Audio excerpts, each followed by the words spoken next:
सभी माताओं को मेरा सादर प्रणाम। हे माँ, महाशिवरात्रि की ये पावन गर्भ कथा आपके गर्भ में पल रही आत्मा को शांति, बुद्धि और दिव्य शक्ति देने का संकल्प है। आपकी एक सच्ची प्रार्थना आपके बच्चे का भविष्य बदल सकती है। कृपया इस कथा को अंत तक अवश्य सुनें, क्योंकि हर शब्द में एक संस्कार छिपा है। हर हर महादेव।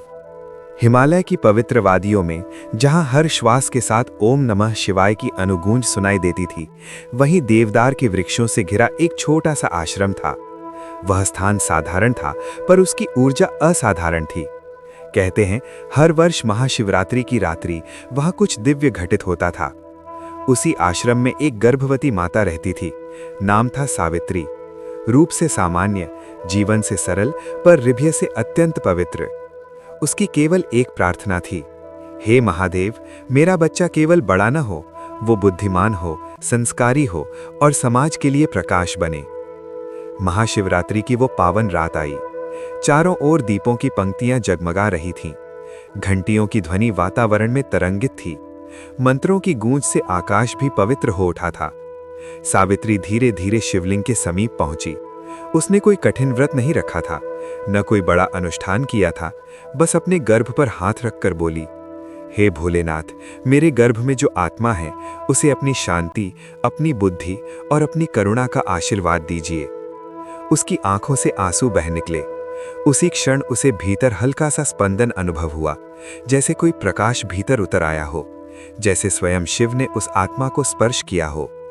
उस रात उसे स्वप्न आया। उसने देखा, शिव स्वयं उसके समक्ष खड़े हैं। जटाओं में गंगा, मस्तक पर चंद्र, गले में सर्प और नेत्रों में अथाह करुणा। वे बोले, वत्से, तूने मां होकर सबसे बड़ा तप किया है, प्रेम और विश्वास का तप। तेरा बालक केवल बुद्धिमान ही नहीं, सत्य और विवेक का दीपक बनेगा। समय बीता। सावित्री ने एक तेजस्वी पुत्र को जन्म दिया। बालक शांत स्वभाव का था, कम बोलता, अधिक सोचता। उसकी दृष्टि में गहराई थी। गुरुजन भी उसकी स्मरण शक्ति और गंभीर विचारों से आश्चर्यचकित रह जाते। लोग कहते, इस पर शिव की विशेष कृपा है। माताओं, महाशिवरात्रि केवल एक पर्व नहीं, चेतना जागरण की रात्रि है। यदि इस दिन या प्रतिदिन सोने से पहले शांति से बैठकर ओम नमः शिवाय का जप करें, कम से कम 11 बार, और सच्चे मन से प्रार्थना करें, हे महादेव, मेरे बच्चे को शांति, सद्बुद्धि और करुणा दें, तो आपका भाव ही आपके बच्चे का भविष्य गढ़ता है। सावित्री भी अब प्रतिदिन यही करती। वो सुबह उठकर अपने गर्भ पर हाथ रखती और कहती, बेटा, आज भी हम महादेव का नाम लेंगे। फिर धीरे धीरे जप करती, ओम नमः शिवाय, ओम नमः शिवाय। उसे अनुभव होने लगा कि उसका बच्चा उसकी भावनाओं को समझता है। भजन सुनते ही गर्भ में हलचल होती। जब वो चिंतित होती, भीतर से मानो कोई उसे शांत कर देता। ऋषियों ने सत्य ही कहा है, गर्भ में पल रही आत्मा मां के विचारों से आकार लेती है। पर हर साधना की परीक्षा होती है। 7वें महीने में सावित्री की तबीयत अचानक बिगड़ गई। घर में चिंता फैल गई। वैद्य और डॉक्टर बोले, बहुत सावधानी आवश्यक है। पर सावित्री का विश्वास अडिग रहा। उसने शिवलिंग के सामने बैठकर कहा, हे प्रभु, आपने वचन दिया है, अब मुझे कमजोर मत होने दीजिए। उस रात फिर स्वप्न आया, उज्जवल प्रकाश और मधुर स्वर, डरो मत वत्से, मैं तुम्हारे साथ हूं। सुबह होते होते उसकी स्थिति सुधर गई। सबने इसे चमत्कार कहा। अब सावित्री गीता के श्लोक सुनती, शिव पुराण पढ़ती, सात्विक भोजन करती और नकारात्मक विचारों से दूर रहती। वो जान चुकी थी, वो केवल मां नहीं, एक भविष्य का निर्माण कर रही है। बालक का नाम रखा गया शिवांश, शिव का अंश। 3 वर्ष की आयु में वो मंत्र दोहराने लगा। 5 वर्ष में कहानियों से जीवन का सार समझने लगा। बड़ा होकर वो शिक्षक बना, मार्गदर्शक बना और दुखियों का सहारा बना। वो कहता, मेरी मां की प्रार्थना ही मेरी सबसे बड़ी पूंजी है। कुछ समय बाद अमावस्या की एक विशेष रात्रि आई, काली रात्रि। आश्रम के वृद्ध साधु ने कहा, आज मां काली से संरक्षण मांगने की रात्रि है। उस रात सावित्री ने अनुभव किया कि उसके चारों ओर एक अदृश्य कवच बन गया है, जैसे कोई शक्ति रक्षा कर रही हो। कुछ ही समय बाद गांव में बीमारी फैल गई, पर सावित्री और उसका बालक सुरक्षित रहे। लोगों ने इसे मां काली की कृपा कहा। सालों बाद शिवांश किशोर हुआ, तेजस्वी, गंभीर और निर्भय। पर उसके भीतर एक आंतरिक पुकार जागने लगी। स्वप्न में एक पर्वत, एक शिवलिंग और एक स्वर, जागो वत्स, तुम्हारा समय आ गया है। एक दिन एक योगी आश्रम आए। उन्होंने शिवांश को देखकर कहा, यह बालक साधारण नहीं है, इसके भीतर शिव का ध्यान और काली की शक्ति दोनों है। महाशिवरात्रि की रात योगी उसे एक गुफा में ले गए। वहां दीप जल रहा था और गूंज रहा था, ओम नमः शिवाय। उन्होंने एक मंत्र दिया और कहा, इसे केवल संकट में जपना। समय बीता, गांव में अन्याय बढ़ा, भय का वातावरण था। शिवांश ने मौन तोड़ा, उसने मंत्र जपा। भीतर से स्वर आया, सत्य के साथ खड़े रहो। उस दिन से वो अन्याय के विरुद्ध खड़ा हो गया। एक अमावस्या की रात वो एक खंडहर की ओर गया, जहां लोग नकारात्मक शक्ति का भय मानते थे। उसने रुद्राक्ष हृदय से लगाया और जप किया, ओम नमः शिवाय, जय मां काली। मानो प्रकाश फूट पड़ा, भय विलीन हो गया, गांव शांत हो गया। पर अंतिम परीक्षा अभी शेष थी। हिमालय की एक गुप्त गुफा में तमोशक्ति नामक अंधकार पनप चुका था।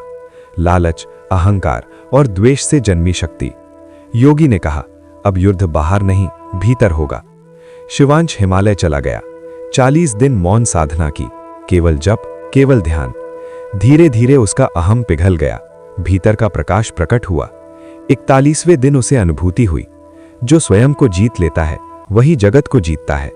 जब तमोशक्ति उसके सामने आई, उसने शस्त्र नहीं उठाया, उसने प्रेम और प्रकाश का जप किया। अंधकार कांपा और प्रकाश में बदल गया। गांव बदल गया, लोग बदल गए, सेवा बढ़ी, भक्ति जागी। सावित्री ने पुत्र के माथे पर हाथ रखकर कहा, अब तो केवल मेरा नहीं, संसार का है। माताओं, आपकी एक सच्ची प्रार्थना एक युग गढ़ सकती है। आपका विश्वास ईश्वर को धरती पर आमंत्रित कर सकता है। जहां मां है वहां महाशक्ति है, जहां शिव है वहां सत्य है, और जहां प्रेम है वहां कोई कलयुग नहीं। शिवांश के जीवन में प्रकाश आ चुका था, पर प्रकाश का अर्थ केवल विजय नहीं होता, प्रकाश का अर्थ जिम्मेदारी भी होता है। तमोशक्ति के परिवर्तन के बाद दूर दूर तक उसकी चर्चा होने लगी। लोग उसे संत, गुरु, देवदूत कहने लगे। पर शिवांश हर बार मुस्कुरा कर कहता, मैं कुछ नहीं, सब मेरी मां की प्रार्थना और ईश्वर की कृपा है। एक दिन एक वृद्ध महिला उसके पास आई। उसकी आंखों में आंसू थे। बेटा, मेरा पुत्र क्रोध में डूब गया है, घर में कलह है, क्या करूं? शिवांश ने उसकी ओर शांत दृष्टि से देखा और कहा, मां, पहले अपने भीतर शांति लाओ। जिस घर में मां शांत हो जाती है, वहां का वातावरण बदलने लगता है। उसने एक सरल नियम दिया, हर सुबह सूर्योदय से पहले 21 बार ओम नमः शिवाय और 11 बार जय मां काली का जप। साथ ही एक संकल्प, मैं अपने घर में प्रेम बोऊंगी। कुछ ही महीनों में उस घर का वातावरण बदल गया। लोग कहने लगे, ये तो चमत्कार है। पर शिवांश जानता था, ये मंत्र का नहीं, भाव का प्रभाव है। धीरे धीरे दूर गांवों से गर्भवती माताएं आश्रम आने लगी। वे पूछती, क्या सच में गर्भ में ही संस्कार डाले जा सकते हैं? शिवांश मुस्कुराता और कहता, जब बीज मिट्टी में होता है उसी समय उसे दिशा दी जाती है, वृक्ष बनने के बाद नहीं। वो माताओं को 3 सरल नियम बताता, जो सुनो वो पवित्र हो, जो सोचो वो सकारात्मक हो, जो खाओ वो सात्विक हो, और सबसे महत्वपूर्ण, जो महसूस करो वो प्रेम हो। एक रात सावित्री ने शिवांश से पूछा, बेटा, क्या तुझे कभी भय नहीं लगता?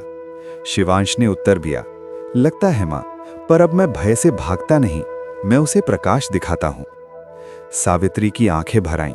उसे याद आया वो महाशिवरात्रि की रात, वो एक सरल प्रार्थना, और आज वही प्रार्थना कितनों का जीवन बदल रही थी। समय बीतता गया। एक दिन शिवांश ध्यान में बैठा था। अचानक उसे अनुभूति हुई कि उसकी साधना अब व्यक्तिगत नहीं रही, उसे समाज में एक नई चेतना जगानी है। उसने घोषणा की, हर वर्ष महाशिवरात्रि की रात्रि यहां गर्भ संस्कार साधना होगी। माताएं आएंगी, ध्यान करेंगी, मंत्र जपेंगी और अपने गर्भ को सकारात्मक ऊर्जा से भरेंगी। पहली ही वर्ष सैकड़ों माताएं आईं, दीप जले, मंत्र गूंजे, वातावरण दिव्य हो गया। शिवांश ने कहा, आज की रात केवल व्रत की नहीं, विचार की है। आज की रात केवल पूजा की नहीं, चेतना की है। उस रात अनेक माताओं ने अनुभव किया, उनके भीतर शांति उतर रही है। और कहते हैं, उन बच्चों में से कई आगे चलकर चिकित्सक बने, शिक्षक बने, समाज सुधारक बने। लोग कहने लगे, ये शिवांश की साधना का फल है। पर वो हर बार कहता, नहीं, ये मातृत्व की शक्ति है। माताओं, याद रखिए, बच्चा केवल शरीर से नहीं, भाव से बनता है। केवल खून से नहीं, विचार से बनता है। केवल आहार से नहीं, संस्कार से बनता है। आप जब हंसती हैं, गर्भ में प्रकाश जाता है। आप जब रोती हैं, गर्भ में तरंग जाती है। आप जब नाम जपती हैं, गर्भ में शक्ति जागती है। यदि कभी मन अशांत हो, बस शांत बैठिए और 11 बार बोलिए, ओम नमः शिवाय। फिर कहिए, हे प्रभु, मेरे बच्चे को सत्य का मार्ग देना, क्योंकि आने वाला युग पुस्तकों से नहीं, माताओं की प्रार्थनाओं से बदलेगा। यदि ये पावन कथा आपको स्पर्श करे तो इसे आगे अवश्य पहुंचाएं। कमेंट में हर हर महादेव लिखें और याद रखें, हर रात्रि सोने से पहले 11 बार ओम नमः शिवाय जपें। अपने बच्चे के लिए शांति, बुद्धि और सद्गुण की कामना करें। भगवान भोलेनाथ आप सभी पर अपनी कृपा बनाए रखें। आपका घर सुखी रहे, आपका बालक तेजस्वी बने। फिर मिलेंगे एक और दिव्य कथा के साथ। तब तक हर हर महादेव।